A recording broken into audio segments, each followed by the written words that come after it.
I would like to call the Finance and Operations Committee meeting to order. It is Tuesday, June 11th, 2019, 6:19, and we are starting just a little late, and we are in the boardroom at Nashua High School North. Mrs. Oden is here. Mr. Kaufman is absent. Mr. Mosher? Yes, You're here, and you're alone and can hear us okay? I certainly can. I am. Okay, thank you. Heather Raymond is here to make a quorum, and Mr. Donovan, and Mr. Smith, and Miss Bastoni. Okay, Dr. Bastoni, I'm sorry. Thank you. Okay. First on the agenda is the CTE contract, the marketing plan. Yes, you should have. You should have a copy of that, a memo in Yes. your packet. Should I explain it? Yes. Okay. Can I borrow your packet so I can see what I wrote? So we have we wrote a grant to fund the creation of a regional website. It's very exciting. So what that means is, because we're a regional CTE center, we have 3 centers that feed into one, and we have sending schools, I think about 11. We're the largest regional district in New Hampshire.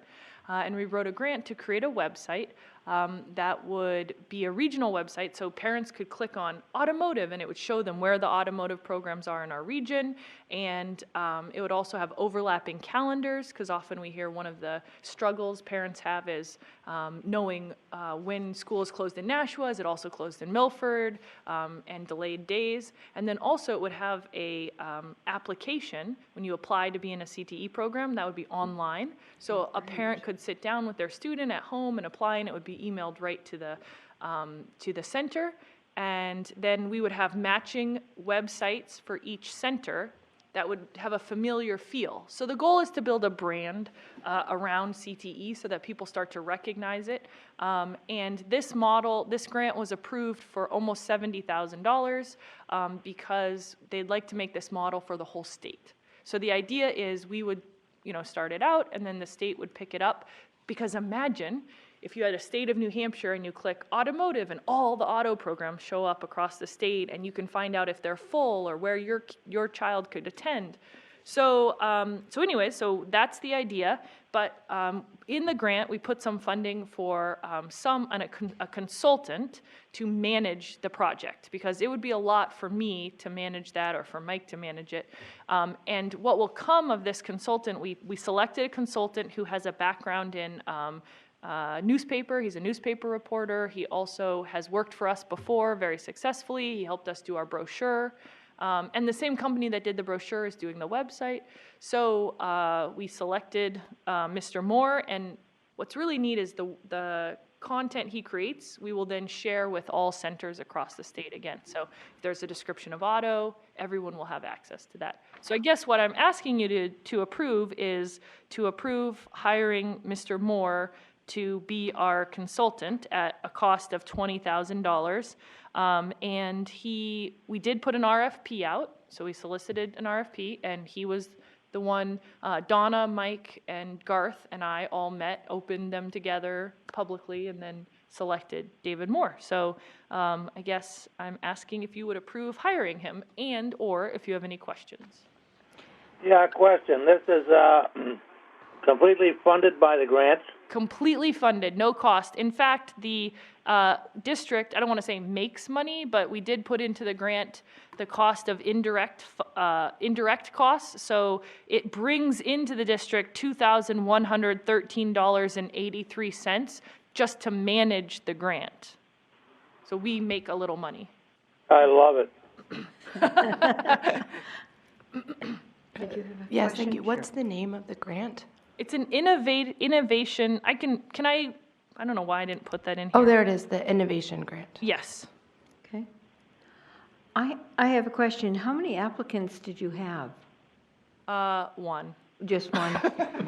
Okay. Sorry. No, sometimes we've had it where we get none, and Sean has to go out looking for people. So It's fairly specific, so. It was, and he has worked, so he's done work in Concord as the equity coordinator. He's done work in Nashua with the brochure, so I feel very confident. He's written grants and had them approved and managed them successfully through the Department of Ed, and I have Great. nothing but full confidence in his ability. Whose idea was this? It was, we had a regional meeting and you are all invited. The board members are always invited to the regional meetings. And we got to talking and we said there's been a lack of communication around the program offerings. For example, health sciences is full in Nashua. We turn students away. It was like there was lots of spots in Hudson. So, but we didn't know that. There was no communication and we should have been sending our students there. So that sort of, from there came this idea of a website, and then I wrote the grant, and then Mike looked over it, and made sure it was, up to snuff, and then we submitted it. Well, great, thank you. Amazing that there was no coordination. There were openings just in Hudson that people could have taken. So I can see this as a real plus for our students. I think so too. I think that it solves even the calendar, the idea that we can start to line up calendars for parents so they can figure out where their students are supposed to go. Or when you're sitting down with your guidance counselor, you can, immediately apply. Right now what happens is we have a paper application. They do get lost. And we also have, along with the paper application, we used to have different dates. Like, so Nashua's deadline was different than Hudson. We're just trying to streamline and create a brand for CTE. Great. Heather? Thank you. I've been pushing for this kind of marketing tool for the programs for years, and this is the first time I've seen something come out that's concrete and shows promise. So I think that this is a good deal. I'd like to, if you're open to a movement, I'd like to move this onto the board. Thank you. You were ahead of your time. Yeah, I'll second that motion. And I think the motion is to approve a contract between the Nashua School District and Mr. David Moore for a total of $20,000 to be paid from the Department of Ed Innovation Grant Funds. Exactly. And I just want to add to that, just how impressed I continue to be with both your work, Dr. Bastoni, and Mr. McQuilkin down at South. I mean, I feel like CTE is really blossoming. I love the new brochure. I love the new posters and the marketing campaign, and I feel like you guys are really not only expanding the program, but getting the word out there. And I'm hearing a lot of buzz outside of these meetings about how wonderful the program is. So kudos to you. Thank you, Heather. And we have the brochures being translated into Spanish as we speak. And next week we have a photographer coming, so it will be our students in the brochure, not the stock photos. Thank you, and I want to echo what Heather said. It's nice to see our CTE program blossoming and growing like crazy. It's just real refreshing, and I think it's a big benefit to lots of our students. So thank you for all your hard work. Well, thank you for hiring me. Okay. Looking for a vote. Mr. Mosher? Yes. Ms. Raymond? Yes. And Mrs. Oden is yes. Passed unanimously. Thank you. Thank you. Okay, wait. Oh.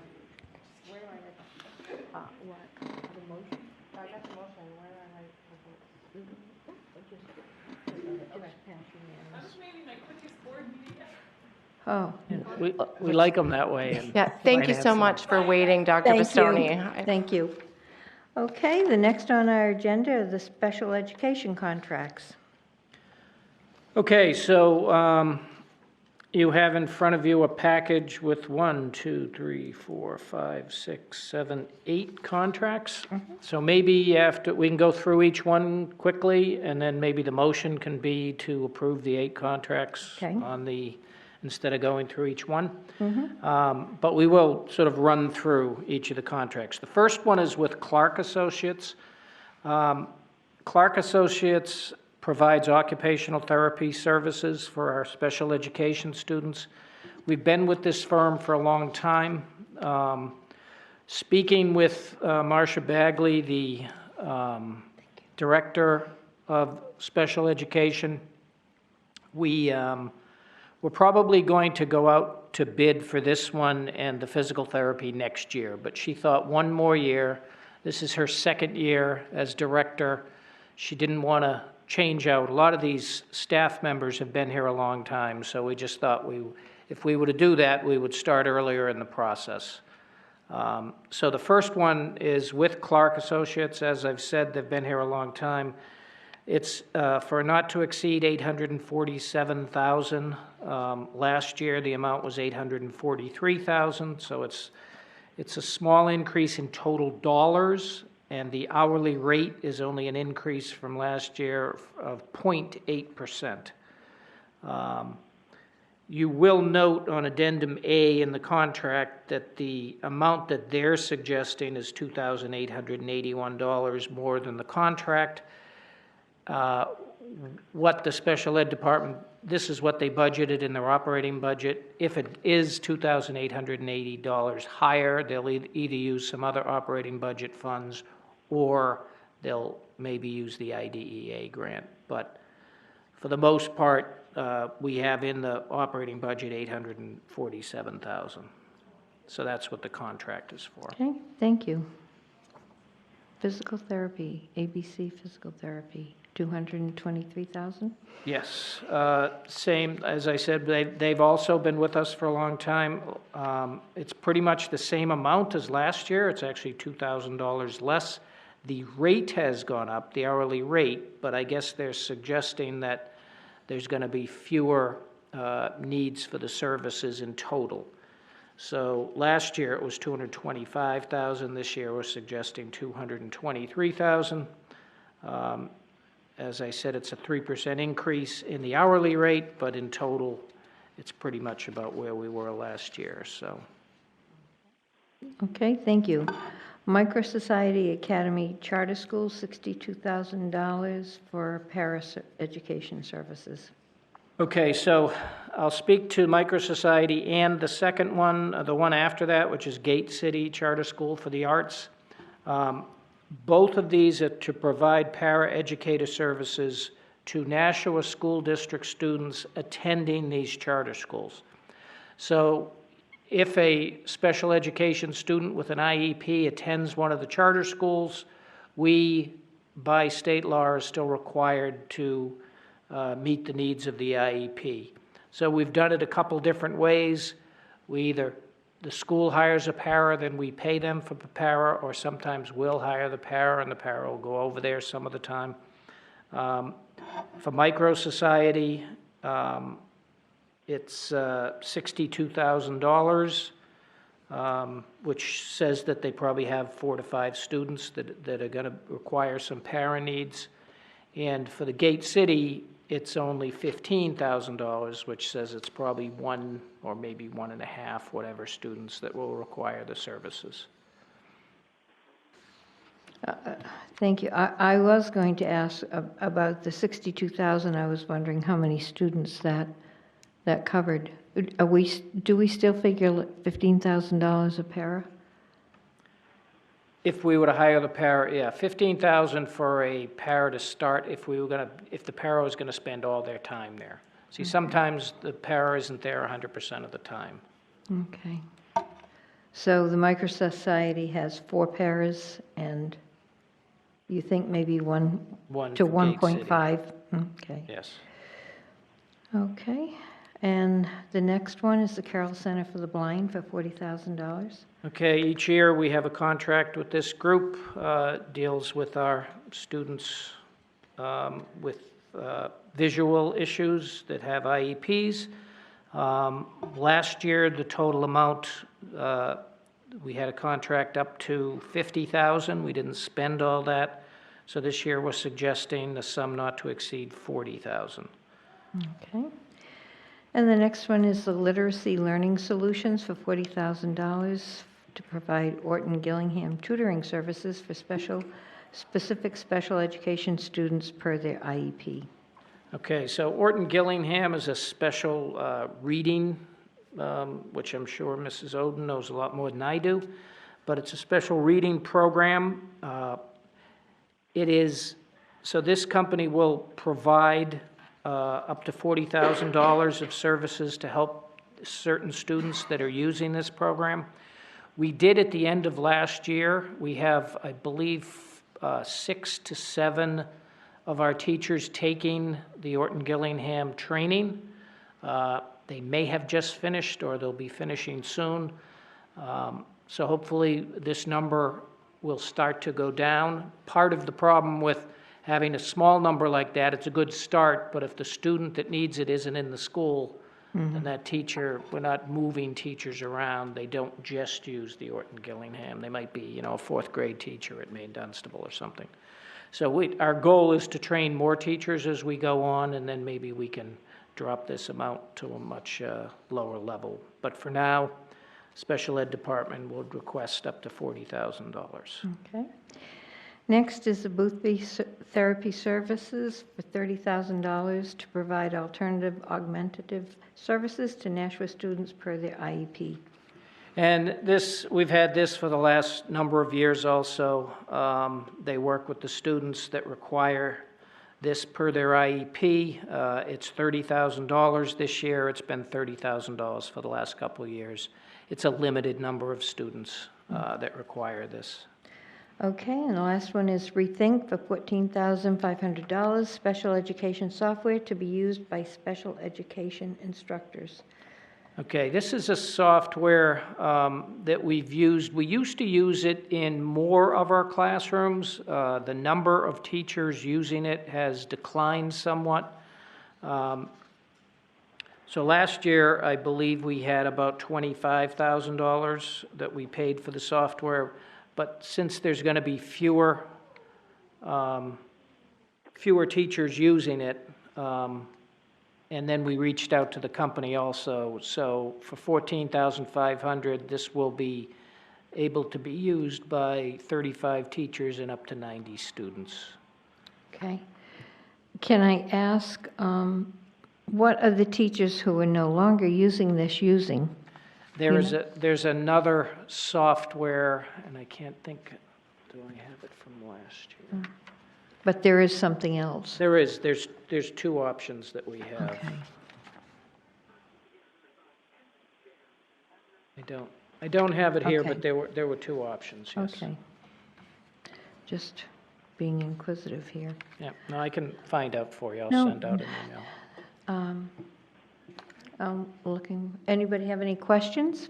No, I think this is reasonable. I mean, these are, our students need these services. I wish that we had some way of,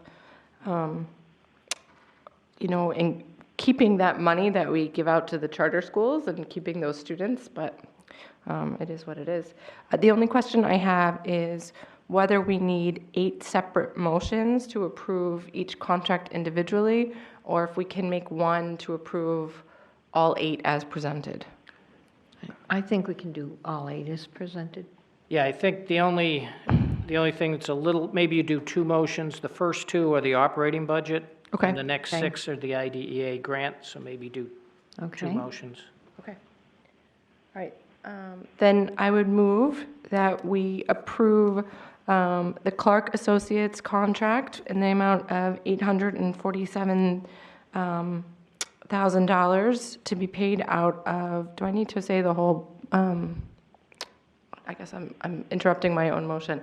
Dan, do you need the entire? No, we can just add the code, Okay. so you don't need to put the actual Okay, number. I'll start over. So I move to approve the Clark Associates contract in the amount of $847,000 and the ABC Physical Therapy contract in the amount of $223,000, both to be paid out of operating budget. Second? Okay. Mrs. Oden is yes. Mr. Mosher Yes. and Ms. Raymond. Yes. Okay. It passes unanimously. Okay. And then I move to approve the following contracts out of the IDEA grant, the Micro Society Academy Charter School in the amount of $62,000, the Gate City Charter School for the Arts in the amount of $15,000, the Carroll Center for the Blind in the amount of $40,000, the Literacy Learning Solutions in the amount of $40,000, the Boothby Therapy Services in the amount of $30,000, and Rethink Software in the amount of $14,500. Second. Okay. Mr. Mosher? Yes. Ms. Raymond? Yes. Ms. Oden is yes. Okay. I'll give Ms. Raymond a chance to. I got it. You got it? Okay. You're smart. That's why you're doing this. The next item is plant operations contracts. Good evening. I have 4 contracts to present tonight. So the first one is for pavement markings. So this is where we hire a contractor and come in and paint all the parking lot lines, the curbs, the arrows, all that sort of thing. We did prepare a specification. It was for a 3-year period. We advertised it. We got 2 bids, as you can see in the memo I provided. And the cheaper of the 2 is D&M Striping.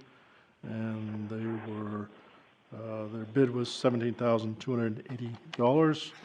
However, we often do additional work, especially this time of year. In fact, this afternoon I was at New Searles Elementary. We're looking at some of the traffic flow and seeing how we might be able to improve that a little bit. So I'm asking for another $1,280 allowance for additional work. And D&M Striping has been doing our work for years, and they inevitably, they always come in the lowest bid. And that would come from contract services in fiscal year 20. And how much for the additional funds? 1,200? 1,280. 1,280. Okay. I have a question. When they do this, I had asked one time, I know at night when we go out, all those curbings in this parking lot are black and it's hard to see them if the lights aren't on. Is there any way they could paint those the bright yellow, at least so the... All the curbs, or? Well, in the parking lot. Yeah. They could. It just cost us money. Cost us. Yeah. Can you get an estimate of what that would I'll cost? take a look.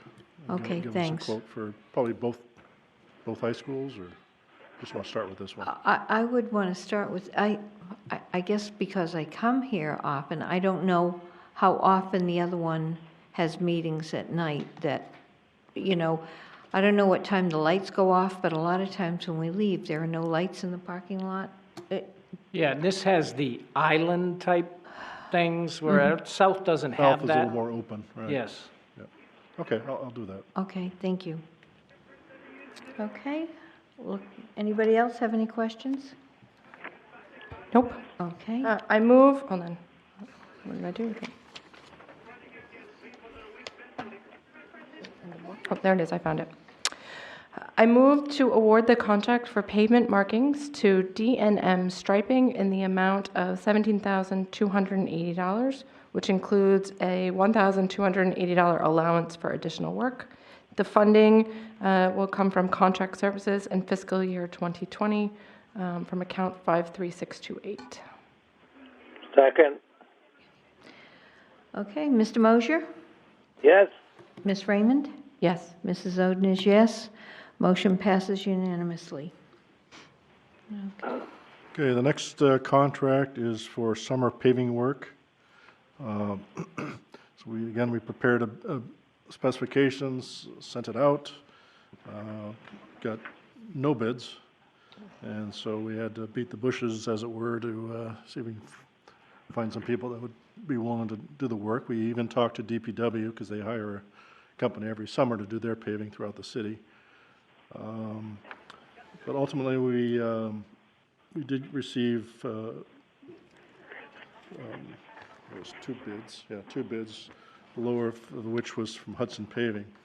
So we have two sources of money I'm asking to use here. One was from the R18077, which was a bond that was passed earlier this fiscal year, and the other one will be using operating funds. So I'm requesting we award the contract to Hudson Paving. There's actually three motions that I listed here for paving work at Amherst Street, Mount Pleasant, and High School North to Hudson Paving in the amount of $86,242 from the city bonding resolution R18077. Attached to that memo, you have some pictures which show, hopefully you got it in color, the pink color is where the paved work would take place. So at Amherst Street, it's the playground in the very front of the school. At Broad Street, it's the playground next to the school, kind of up on a little hill. Mount Pleasant is the playground in the back. And then at this high school here, the pathways between the parking lot and the two loops. If you walked it, you know they're in pretty tough shape here. So that's the first one. So Amherst Street, Mount Pleasant, and North High School for with the city bonding resolution. The second one is for the paving work at Broad Street, also to Hudson Paving, and $19,410. That would come from our fiscal year operating budget, fiscal year 20 operating budget. And then Alderman Dowd, who sponsored the resolution, initially was at Amherst Street, I think, for a ward meeting, and was looking at the fence in the front and said, "Oh, this is getting pretty sad shape." We have replaced part of it. Or last year, a car actually drove through it, playground. But this would replace the entire fence. There's a memo from Chris Lassard in your package that shows the extent of the work. And then he's additionally suggesting we do in front of the playground structures and keep it the same height fence along the entire thing. You may recall also we put up a guardrail in front of the playground this past year too. So he said that he'd asked us to do that if there were funds remaining. So comes close. The fence work is $8,500. There were $37,858 left in the resolution, and we take the remaining $4,742 from fiscal year 20 operating funds. Okay. I think that's a wise investment. I ran down Amherst Street many times chasing balls. This fence will be higher too, instead of, I think it's like a 3-foot fence Fewer right now. balls and will this go out. doubles it. And I'm appreciative of the guardrails they put in front, because I don't think people realize how fast cars go down that way and how many trucks go down Amherst Street. It's kind of scary to have a school playground so close to such a busy road. Okay. Do you have a motion? Any questions? No, I agree with you. I think this is a good plan. I agree completely. Okay. So, okay, I'm going to break it up into the three motions. I move that we award the contract for the paving work at Amherst Street Elementary, Mount Pleasant Elementary, and Nashua High School North to Hudson Paving in the amount of $86,242, with funds coming from City Bonding Resolution R18077. Okay. Second? Second? Okay. Mr. Mosher? Yes. Miss Raymond? I want to call you Miss Heather. Miss Raymond? Yes. And Mrs. Oden is yes. Motion passes unanimously. Okay.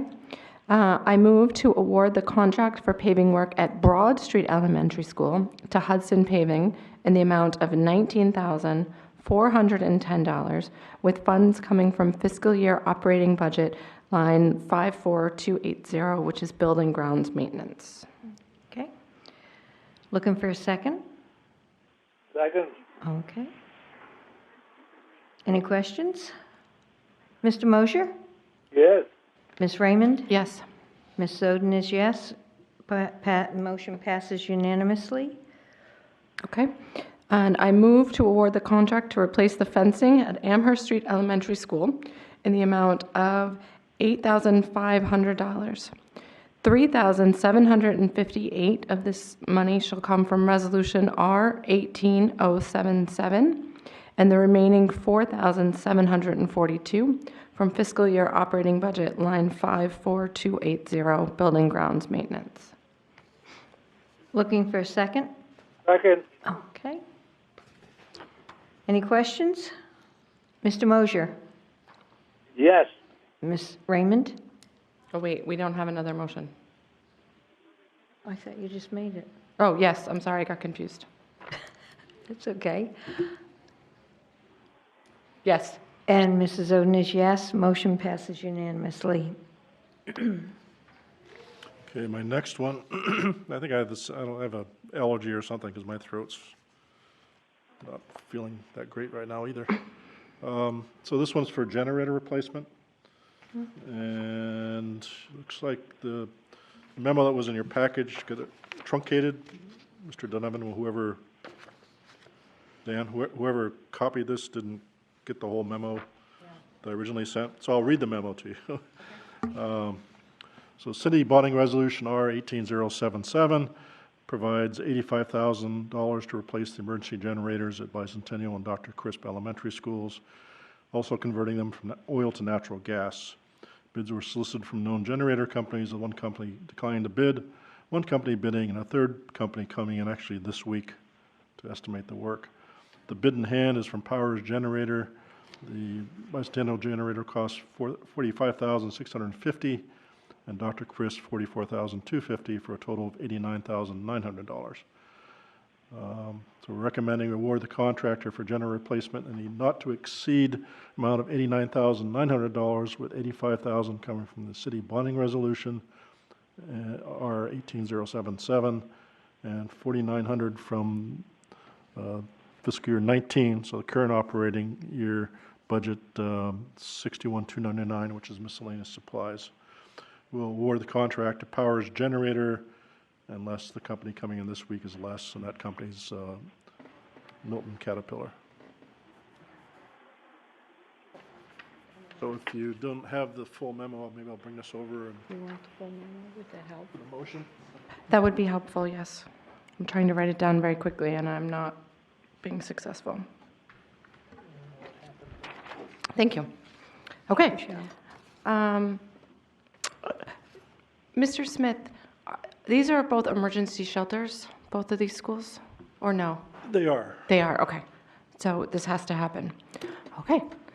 So I move that we award the contractor for the generator replacement not to exceed the amount of $89,900 to Powers Generator unless the Milton Caterpillar bid is less, with $85,000 of that coming from City Bonding Resolution R 18077, and the remaining $4,900 from fiscal year 19 operating budget, line 61299, miscellaneous supplies. Did I say that right? I think so. Looking for a second? Second. Okay. Mr. Mosher? Yes. Ms. Raymond? Yes. And Mrs. Oden is yes. Motion passes unanimously. Okay, the last contract I have is for electricity demand response. So what is that, you ask? So a company acting on behalf of the New England Grid came to us and asked if we would consider enrolling in the system. And it allows the system to load shed. So on those hot, humid summer days, the temperature is 95 degrees, and there's a possibility of brownouts occurring or even blackouts, then they go to the big consumers of electricity and ask us to shed some of the load. So all the big, probably plants like Budweiser in a local area, the big manufacturing places would do this. The only two facilities we have that reach that sort of capacity and usage are the two high schools. So they've come to us and asked if we'd consider doing it. There's a financial incentive for us to do so. So it's kind of a no-brainer. So when they give us a call, then we effectively flip a switch and we turn on the emergency generator we have at each of those 2 high schools, and the schools run on that. Those generators are set up so they run the vast majority of the school. Certainly any of the emergency type usages would be still powered. Historically, it's only happened in the afternoon. So when you think about it, it warms up during the day, and it may only last for 3 or 4 hours until the peak hits, and then things slow down. So it don't really affect it. It wouldn't have any effect on any of our programs at this point. There's a cost to doing it. The cost for the 2 emergency generators, the modification is $151,800. However, we don't pay any of this. This is kind of like the Eversource Smart Start program. You may recall we've used that effectively. So ENELX is actually the contractor that's working for the New England Power Grid, and they get paid through this program. It would take about, it's a 5-year program. It would take them a little bit over 2 years to pay themselves back. So once they're paid back, then, and the pay is figured out through cost avoidance, basically. What cost have we avoided had we stayed on the grid? So the 2 things that we have to pay out, we have to pay to run the fuel, or to buy the fuel to run the generators, and then there's an annual fee of $300 we have to send to Eversource. However, once ENEL is paid back, then the money just comes straight to us from New England Grid, and we stand to make $141,000. So subtract out $300 for 5 years, so $1,500, and then subtract out, my estimate was about $6,000 worth of fuel oil, then you can see we're going to be in pretty good shape. Looks like we'll be over, at least over $100,000 of revenue over a 5-year period. Are there any questions? Yes, so it says there's approximately $6,000 initial cost. Do we know where that money for the $6,000 and the $300 annual, do we need to know which budget that's coming from, which line item? The 600 would come from the city's 6,000. Oil account, which we don't have our own oil account, I don't believe. We tap into the city has that account. Okay. Then the $300, I'd probably just take that out of contract services. It's a small amount every year. Okay, and would that need to be in the motion, or can I simply make a motion to enroll the district in that program? And my suggestion is just approve the contract with ENEL to enroll Nashua in the demand response program. Okay. Mr. Mosher, do you have a question? No, I have a comment. Does everybody know what this is all about? It's very simple. That like California, they had a big problem over the past few years with the electrical load system, and would exceed the capacity of the transmission lines. So in the event that happens, the voltage drops, and you have, presto, a brownout. And a brownout can be very bad for, the things in the house. If you have a freezer or you have a refrigerator or your air conditioning, and all of this is running at the same time, when you drop the voltage, it presents a problem for these things because they're designed to operate on a standard line voltage, which would be 110, 120 volts. So what this does to protect the schools and all of the equipment, you have a load shedding, which will automatically trigger the emergency generators to bring up the voltage, so that we do not wind up destroying other sensitive equipment in the schools. Okay, thank you. I have a question. Will turning the generators off and on, will that affect the longevity of the generators? No, in fact, every Thursday, if you happen to be near the high schools, they turn on automatically, because you just don't want them to sit there for long periods of time. So we do it on purpose. We turn them on and turn it off, run it for a couple hours. It's the same as if you have an automobile and let it sit for a long time. You want to take it out and exercise it, so to speak. Okay. Are they fairly new generators? They came with the high schools, so 2002, 2004. This also, part of what they're investing, the $150,000, give or take, are updating various components in the generator. So we get over $100,000 back as revenue, and we get basically a midlife overhaul of our generators Oh, okay, for free. okay. Because they're fairly expensive, aren't they? Yes. Okay. We were enrolled in a similar program. I want to say, Daniel, I think you were here. It was 6 years ago, 7. It was with Yeah. Enernook was the name of Yes. the company at that point. And that wasn't as lucrative as this, I don't believe, but it did work. Okay, okay, thank you. I'll put a little more comment on this, because I heard that last question about turning the generators off and on. This is very important. It's like you're starting your car, because you have to circulate the oil through the bearings and such. Otherwise, the oil will all drain out and the bearings will be dry.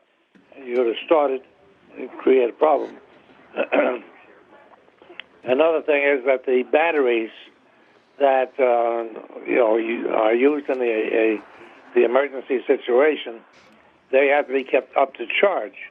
It's like when you have your automobile. If you don't use the automobile, the battery can be run down just standing there over time.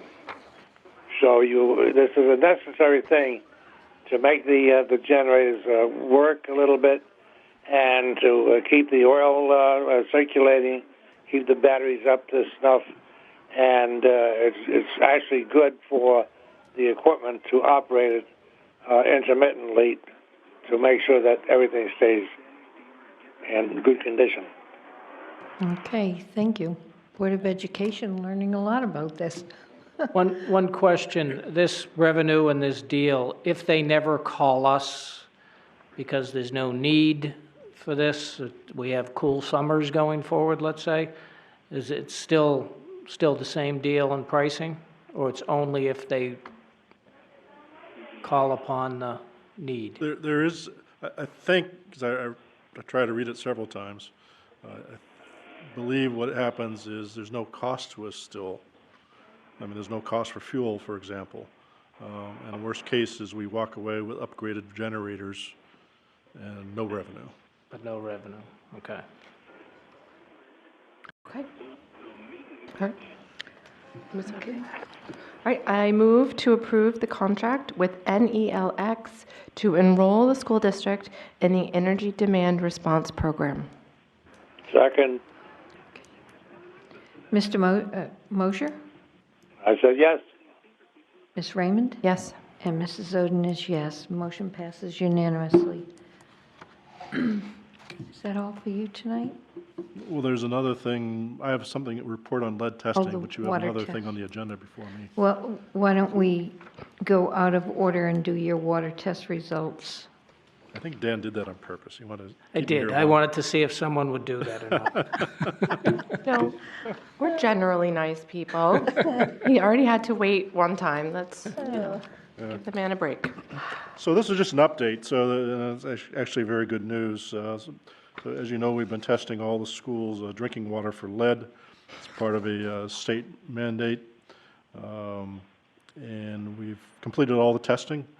And only one school had some results came back above the EPA standard, which is 15 parts per million or 0.015 milligrams per liter. We had 2 samples at Broad Street that were at or above that, and 1 just slightly below it. we suspect that there's a methodology you go about doing this. So you're supposed to flush all the faucets the night before, let them sit overnight, and then we come in and take the sample first thing in the morning before any staff or students run the water. Because of these samples were high, I suspect that the protocol wasn't followed, particularly the flushing the night before.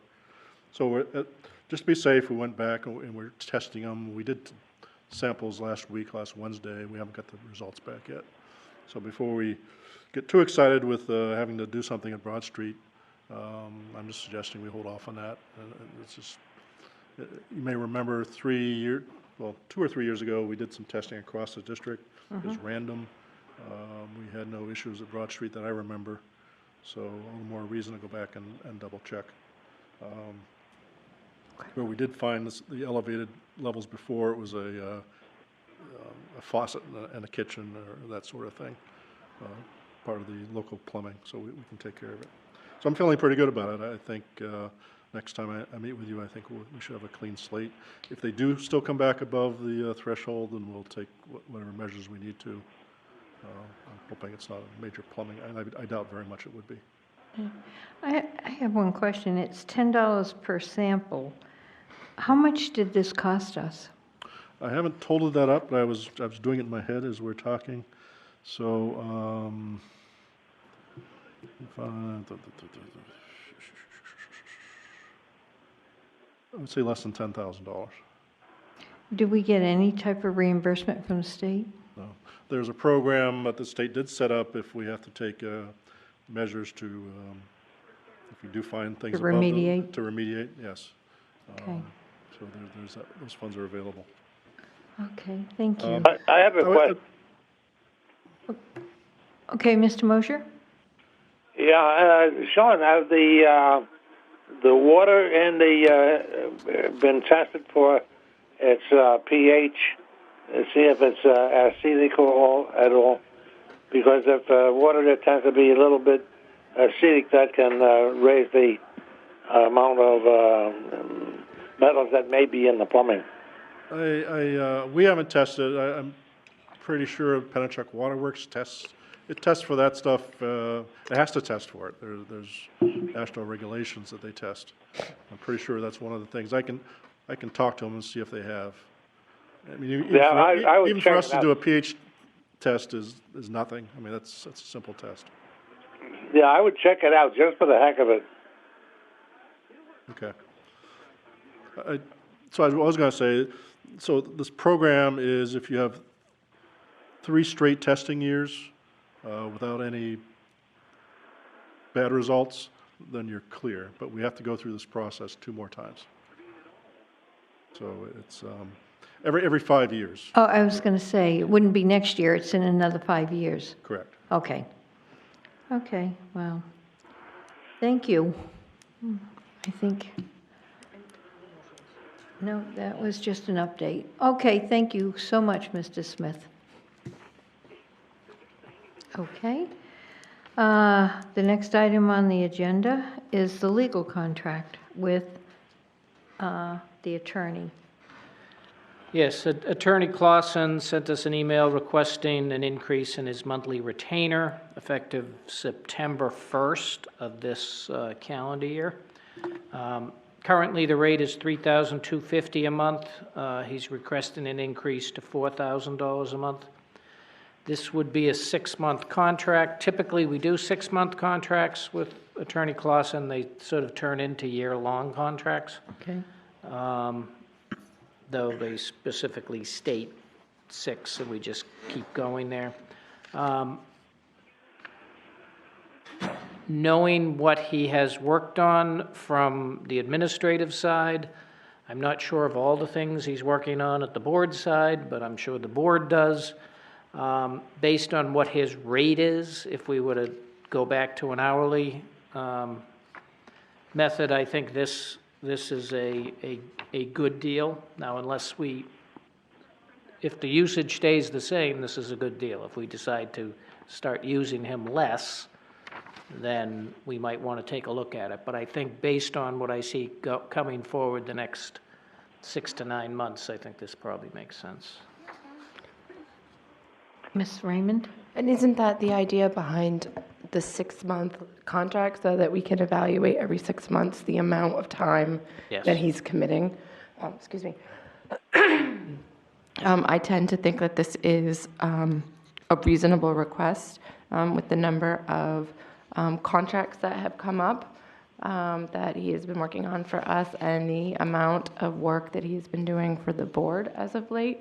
I certainly think that he's here a lot, and perhaps a lot more than he had realized he would be. Yes, I agree.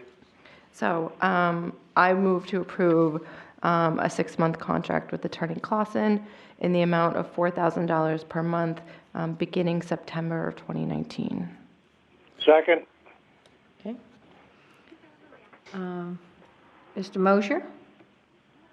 Yes. Ms. Raymond? Yes. Ms. Soden is yes. Motion passes unanimously. And just for anybody watching, Attorney Clausen does just about all of the any negotiating team that we have, and we have several units that we negotiated with, and that sure takes up a lot of time. So, okay, next on the agenda is the May transfer report. Okay, I'll try to run through these quick. There's a lot, as it's sort of the spend down time of year where the schools needed to get all their final spending done by the first week in June. So we'll just quickly run through. The first one is Nashua Athletics, and they're moving funds around from certain accounts that they had access to purchase mannequins, training mannequins for CPR, as all their coaches are required to take that training. The next one is fixing some accounts that they had posted something to the wrong account by the Nashua High School South.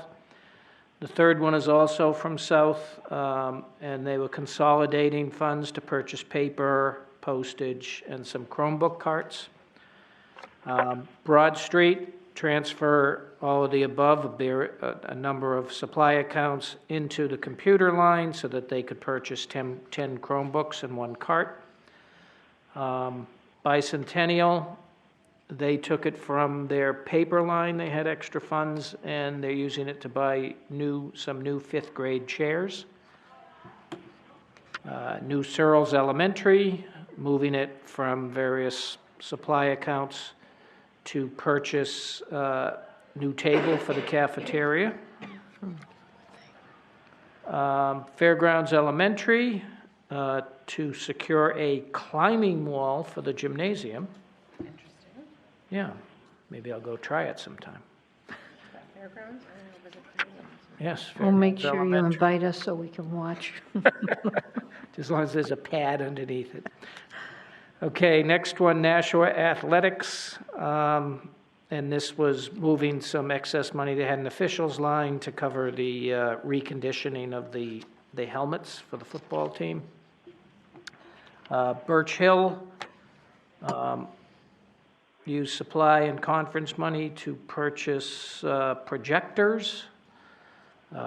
Plant operations, Sean moved some money around so that he could pay for a seminar for 2 of the HVAC employees. They need to get certain certification required by the state. Dr. Crisp Elementary, transferring funds to purchase supplies, so just once again moving things around. Nashua Athletics again, moved from certain accounts. They bought a portable outdoor sound system. So it looks like a big kind of golf bag on wheels that you can kind of move around, and then you open it up.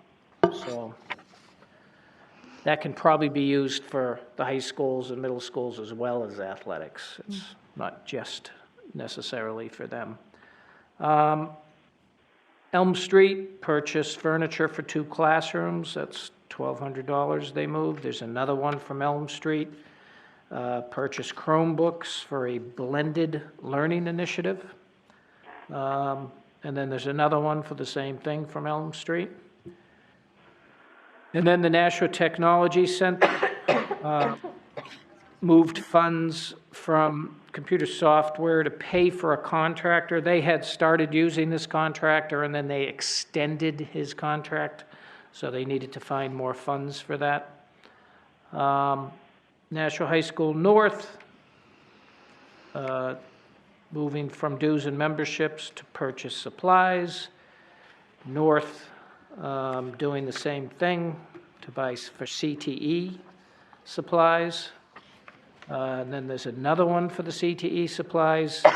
Keep in mind, obviously, CTE supplies are a little more expensive than a typical classroom supply, right? It could be wood, it could be pipes, it could be lots of different items. Then Nashua High School North, they bought some Chromebooks.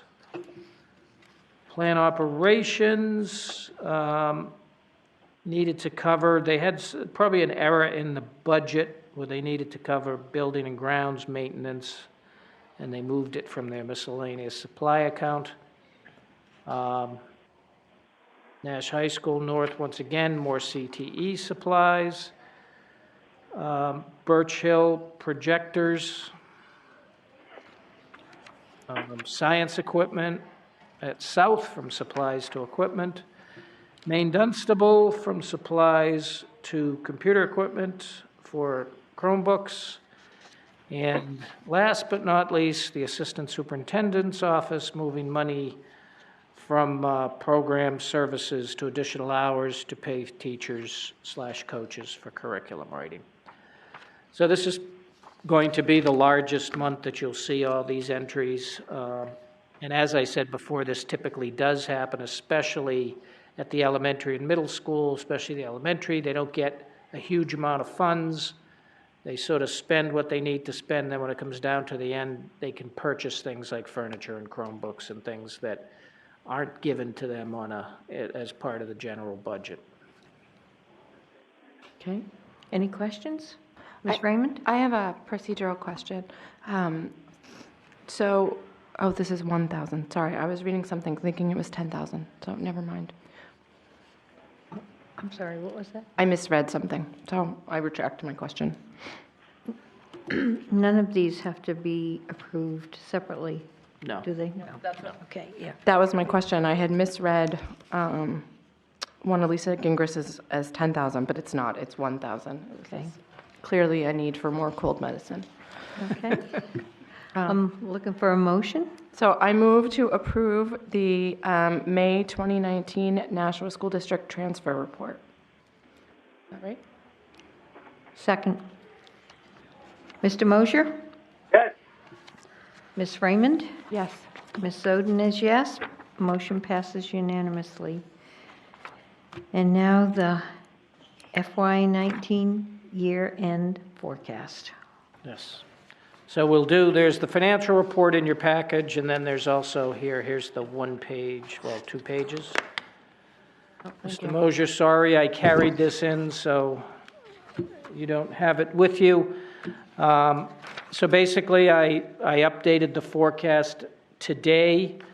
So if you flip over to the 2nd page, you'll notice in that little box down the bottom, I'm saying remaining amount to be $103,618, which is good news. Last month, I projected that number to be $61,213. So, and typically, I'm more conservative as we move on. So it looks like there's about $103,000 that is potentially available for us to spend on a couple things. So I'll speak with superintendent Thursday morning probably, and then maybe if there's an item or two that we had to put off this year. I know Mr. Smith could use about $15,000 to finish up a project. The tennis court project, he thought he had enough money in deferred maintenance. He didn't. He's short of by about $15,000. So I told him he could either get started and pay the rest later, but the contractor wants the full purchase order. So we could always use about $15,000 of this so that he could get that work done, because I'm sure they'd like to do that during the summer.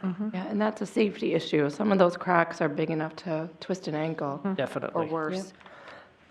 So, like I said, I'm feeling pretty confident in this. When I took a look at this, compared the estimates I put in for May to the actuals I put in for May, it came in pretty close, so the estimates looked pretty good. So if my June estimates are as good, then this 100,000 is definitely available. Good. So just quickly running through the forecast, if you look at the beginning, the salaries and wages, and you'll see, in June, you'll see there's an 8.714 million, because that number includes the regular payments and the lump sum. Teachers get their some of the teachers choose to get all their checks with their last check, all their summer checks with their last checks. So that's why that number is higher for June. And then under the summer column, the 6.219, those are the pays that teachers get. So teachers typically get 4 paychecks during the summer. But they need to be pushed back into this budget year, even though the new budget year has begun. And you'll notice I've also in summer there put like $50,000 for retirement separation pay, because it just sometimes those things kind of pop up on me. If that doesn't happen, then that would be available funds too. So basically in the salary and wages column, when you look under the remaining 3 from the right, the remaining column, you'll see there's 914,000. So for the first time in the last couple of years, there's excess money in our salaries.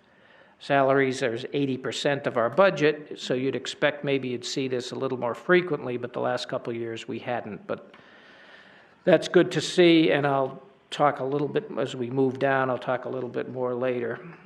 Fringe benefits, other than the educational assistance line, all that money sort of reverts back to the city. So if it's under budget, the funds go back. If it's over budget, they have to find the funds. So most of that number, that 151, is not real. It's really just 35,000 that I'm estimating. The professional and technical services pretty much is going to, there is some extra in legal. We didn't have as high as we had last year, and there's going to be some leftover in the contracted services for IT. So that group nets to about a $26,000. And that's pretty much an estimate. The next set, the property services, the big dollars in there are the electricity, the heating, gas, and the water.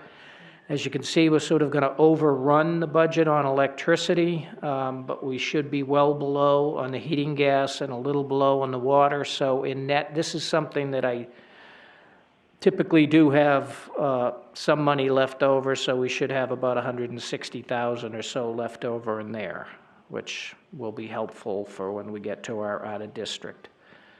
Then the next set of services, the other services, mostly a lot of small accounts near the top. You do notice that the telephone account is 44,000 over, so really have to do something about that next year and figure out our telephone. We put in a new telephone system, our telephone costs went up. I was told they were going to go down, but... Can I ask, is that something to discuss with the city? Because wasn't this a joint? It was a joint thing. Most of the bills are just ours. I think it's more of our IT related. But I think also there's probably some other things we can look at. There are some firms out there that will go through and review all your bills and see if there's any errors and things. If they find errors, they take like 20 or 30% of what they find in errors, and you get the rest. We might do something like that, but I really need to reach back to IT. Hopefully they're going to be hiring someone in that department, and we can get some help since the director's been out a lot lately. So Okay, thank you. that's an area we do need to address. And then as you look down towards the bottom of these, the large accounts, the transportation, there's the two accounts, regular transportation and special ed transportation. One I'm projecting to be like 7,000 over budget and one 9,000 under budget. So in a sense, those two accounts, which have been running over the last few years, should be able to come in line. We had bumped up the budget in fiscal year 19, expecting this, and then, so hopefully going forward, that will be closer to on budget. And then there's the large item we've been talking about, tuition out of district. I'm suggesting that if we charge $5.864 million, which is $1 million over than we have in the budget, that we can cover this in the operating budget, because like I told you, at the end, we'll have that extra $100,000. So what I'm saying is, because of the extra money, most of which is in the salaries and wages, and some of which is in the heating fuel, those two amounts that are under budget will cover our out-of-district tuition over budget. Oh, okay. So this is the first time this has happened. So it's a good thing, and next year we have this budget increased, so That's lucky. we'll be in better shape. Okay, then a lot of the smaller items on the back page, the indirect costs, that's the revenue we get from the grants. Ms. Bastoni spoke about that today, the small amount she was getting, but we budgeted 210, we're expecting to get about 211, so that's good. Computer equipment and furniture, pretty much people will use up just about all of it. I'm expecting to have a few thousand left. And the budget adjustments are the sports fees that we get and from the students, and the money we get for facility rental. So I'm projecting that we will pretty much get pretty close to budget. We might actually, with the facility rental, do better. So this could actually, I'll double check that number in the next few days. So basically, just in summary, that 103,000 that we have, I'm pretty comfortable that's an excess, and I think for the first time in the last 5 years, I've been sitting here saying, are we going to get there? But it looks like this year we finally will have a little bit of, I don't have to sweat it going into July, put it that way. You're sleeping better, Yes, so you want to climb a wall. It's fairground. exactly, with a mat underneath. Oh, All right, Dan, Yes. do you have a headache when you go to bed at night? Not most nights. If the 'Cause I look if the over- Bruins win, I don't. oh, I look over the numbers, and for all of this accounting that has to be done over the district, you must have a good supply of aspirin. Yeah, not most of the time, not necessary. I have help too. I have some good people I work with. I realize that to keep track of all of this stuff, you're doing a wonderful job. Thank you. okay. I want to thank you, and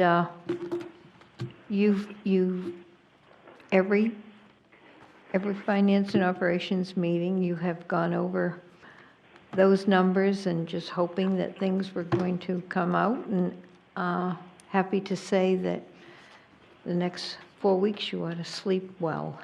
So, Yes. thank you, and thank you for all you do. This is a big job, and certainly we all appreciate all of your hard work and keeping us solvent. So, thank you so much. Looking for a motion to adjourn. So moved. I'll second it. Okay, Mr. Mosher, Yes. Ms. Raymond, Yes. and Mrs. Oden is yes, unanimously, and we are adjourned at 7:27. And thank you, Ms. Raymond.